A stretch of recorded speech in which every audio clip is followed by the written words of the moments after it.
Hi, my name is Jeff Gaisley, and I'd like to welcome you to the video on healthy parenting. I hope you enjoy it. It certainly is a cliche that parenting is a tremendously hard job, but it is also true. There are so many different aspects and roles that have to be undertaken. Parents are taxi cab drivers, doctors, teachers, and caregivers.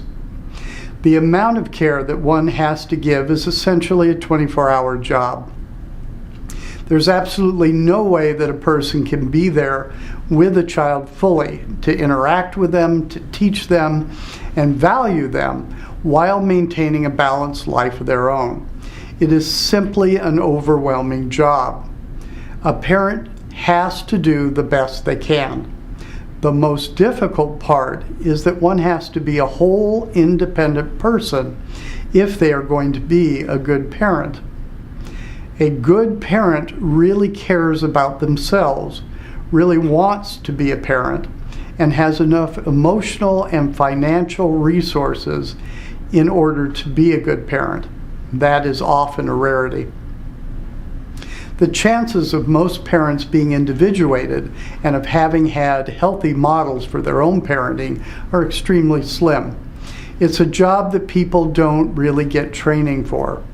There are very few classes for it, and most people only take classes after they've already gotten into trouble with parenting and are ordered to do so by the courts.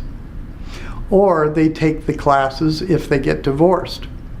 They were required in some states by law to make sure that they are taking parenting classes to help them with their children. What would be much more effective, of course, is if parenting were offered in the schools, like all the other important subjects.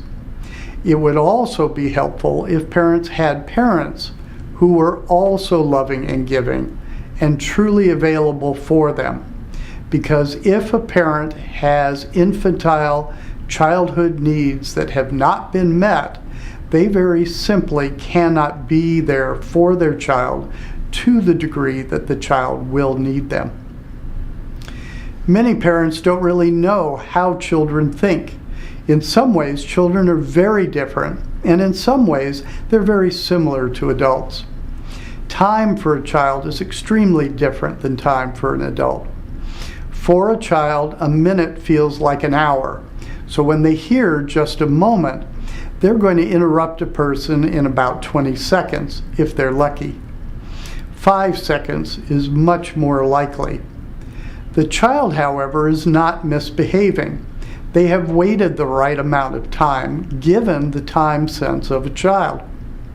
But oftentimes, parents feel that the child is being willful or inconsiderate. In other words, they attach adult thinking and adult reality to the child. If they believe it is misbehavior, they're going to want to punish it. If they knew that it was just a mistake in perception, they would view the problem more as an educational opportunity, which is what it would be. They would understand, detach, and teach. Educating a child is the most difficult part of a parent's job.